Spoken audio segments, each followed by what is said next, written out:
Hello everyone, this is Ashwin here. In this video, we are going to solve the problem even tree.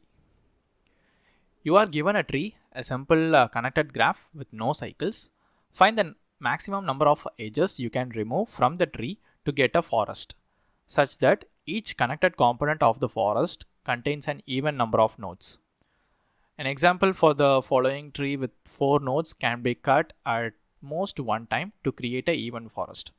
So before cutting, this is like a whole tree, and each forest should have even number of nodes. So we have to verify that, and after that we have to cut the node, or cut the edge. So here if we cut this edge means these two connected as like a one node, and another two nodes is there. So this is as a forest. So let's see the constraints. So constraints, it's here going up to 100. So we don't need to worry about the constraints here. Let's see an example. So this is the sample input we are given, and so these are the edges the nodes have. So this is the tree we will be getting. So if it is starting from 1 means we have to cut the edges which have even number of nodes in that particular tree.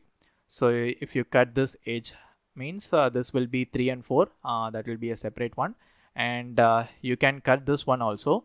So it will be having like 4 nodes, and this one we cannot cut. So this 1, 2, 5 and 7 will be having like a separate forest. So we can cut 2 edges. So here they have mentioned it as 2, and you can see this is the original, and after cutting both these edges we'll be having a separate forest with a even number of nodes. So that is the objective, and we are going to solve this problem using DFS. So we are going to count the number of nodes in this particular edge, and if it is even means we'll be removing that particular edge. So using DFS we'll be calculating the number of nodes. If the nodes are even means we'll be removing that edge and separating that as a forest.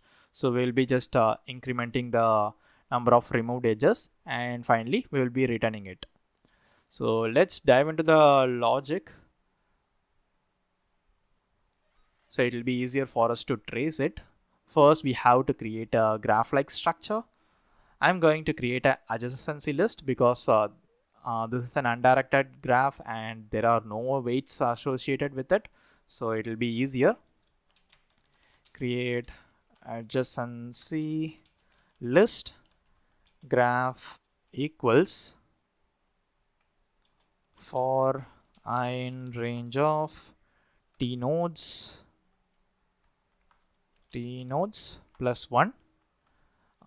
This is a 1 based indexing, that's why I'm adding 1 here.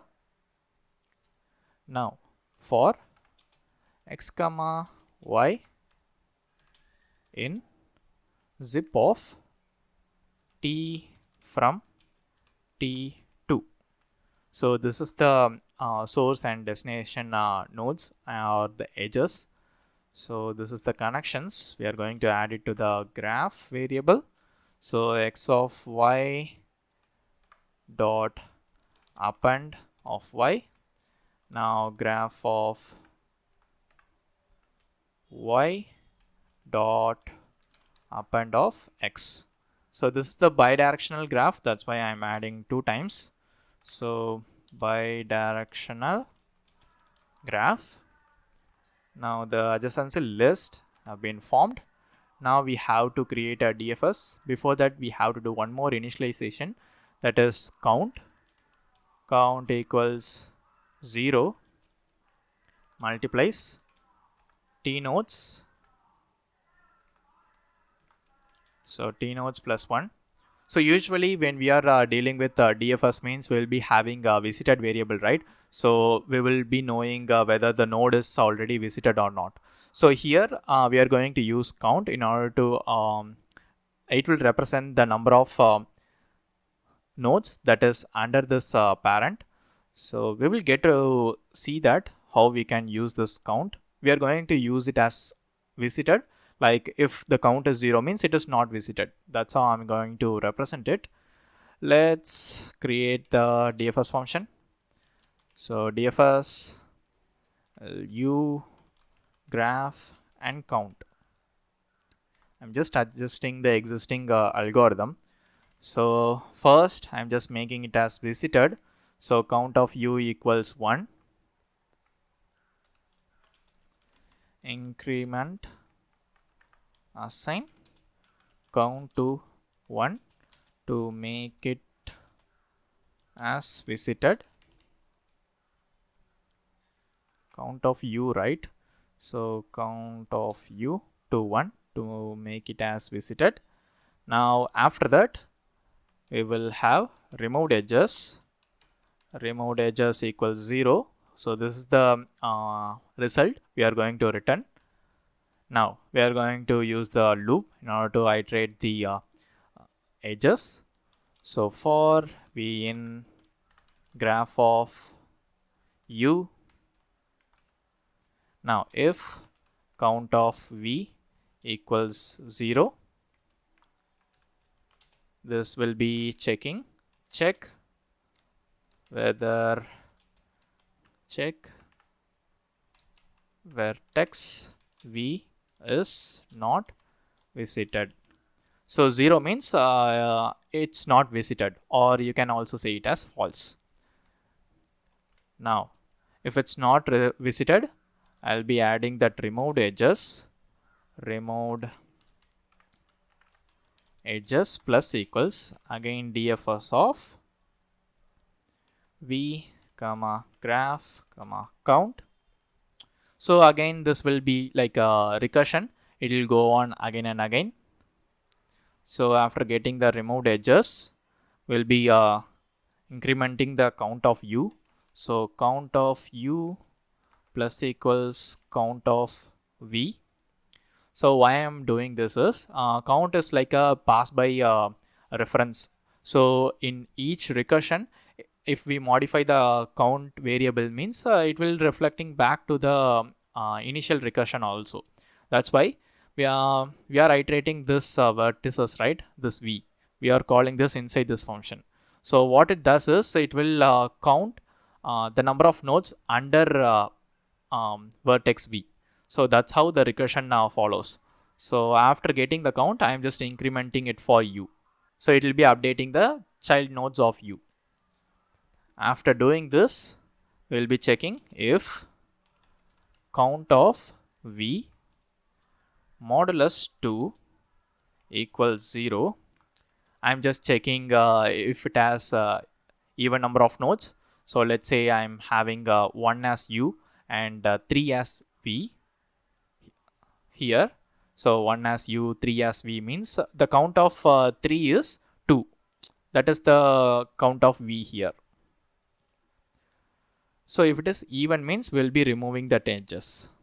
So for removing the edges, we'll be just having removed edges plus equals 1. And after that, we will just return removed edges. So that's the whole function. So with the help of recursion, we are just updating the number of child nodes we have. So here it will just start from 1. So for the main function, I'm going to return dfs of, this is the starting node, that is 1. I'll be passing the graph and passing the count. So this is the whole function. So let's just run it once and see whether it is working or not. See, it is passing the sample test case. Now time to trace this problem. So we have around 10 nodes. So that's pretty big for this example. Yeah, I think this will be enough. I'm just going to traverse based on this count. So count equals, comment this. Initially everything is 0. So I'll just have it as 0. 1, 2, 3, 4, 5, 6, 7, 8, 9, 10. So this is the initialization and the starting node will be 1. So from 1 it is traversing to 2. So from 2, it will be traversing to 7. So we'll be updating the 7. I'll just remove this. I'll just treat this as 1 based indexing itself. So 4 and 7. I'll just make it as 1. And after that 2 will be incremented. 2 will be incremented. So the total number of nodes in 2 is 2. Now again it will be traversing to 5. So again 5 will be initialized with 1 and 2 will be incremented to 3. So now count of 2 is 3 because it has a total of 3 nodes. Now again it will go back to this 1 and increment this count. So initially it will be just adding it as 1 because here we are assigning it as 1 to make it as visited. Now because of these 3, so these 3 vertices, it will be upgraded to 4.